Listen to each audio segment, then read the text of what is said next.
กันนะครับเพราะมันสุกแล้วแกละกับปักปิดฟ้าไว้โอ้ยเบิ่งทั้งคนมืดเบิดแล้วนี่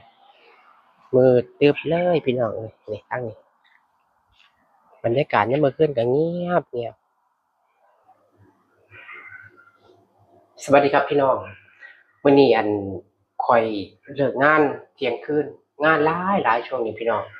แล้วก็เป็นโพรโมชันของทางร้านเพิ่นลดราคาเลิกงานเที่ยงคืนตอนนี้เป็นเวลาตีหนึ่งกว่าๆพี่น้อง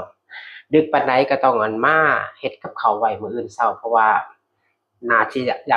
ยากตื่นสวยจักหน่อยน่ะนะก็เลยต้องเฮ็ดกับข้าวไว้มื้ออื่นเช้าพี่น้องมาเบิ่งกับข้าวข้อยเด้อว่าข้อยมีอิหยังกินเฮ็ดอิหยังกินไว้มื้ออื่นเช้านี่พี่น้องเห็นบ่มันสิเป็นประมาณนี้พี่น้องอกไก่ของเรานี่จะใส่ข่าตะไคร้ใบมะกรูดนะครับซอยแล้วก็ตำแล้วก็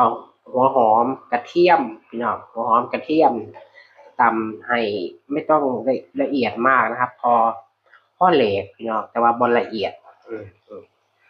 คล้ายๆไก่ใต้น้ำนะครับสีสันก็สิประมาณนี้แหละพี่น้องเฮ็ดกับข้าวไว้อันข้อยเอิ้นว่าอุไก่ก็แล้วกันพี่น้องนี่อุไก่แต่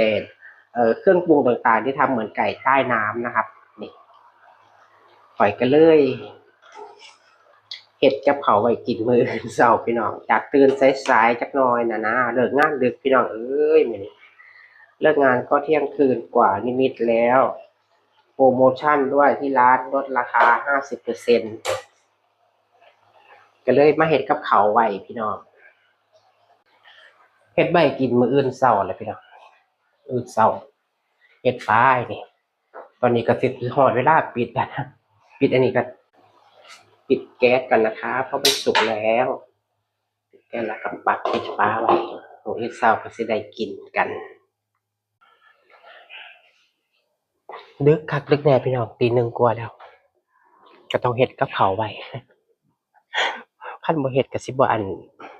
มื้ออื่นเช้าก็ต้องตื่นแต่เช้ามาพี่น้องตื่นแต่เช้ามามันก็อยากนอนตื่นสวยๆล่ะพี่น้องเอ้ยเบิ่งทางพุ่นมืดเบิดแล้วนี่มืดตึบเลยพี่น้องเอ้ยนี่ตั้งนี่บรรยากาศยามมื้อคืนก็เงียบเงียบน้องๆเพิ่นก็หลับกันเบิดแล้วหมู่อ้วนก็หลับโกนต๊าดๆอยู่พี่น้องหลับกันเบิดแล้วเหลือแต่ข้อยผู้เดียวยังบ่หลับคันบ่เฮ็ดไว้ก็จักสิกินหยังพี่น้องกินแต่ไก่กับไข่กับปลาปลาปลาก็พอมีซื้อกินอยู่ไข่ก็หลายๆไก่ก็หลายพี่น้องอยู่ประเทศโอมานนี่เอา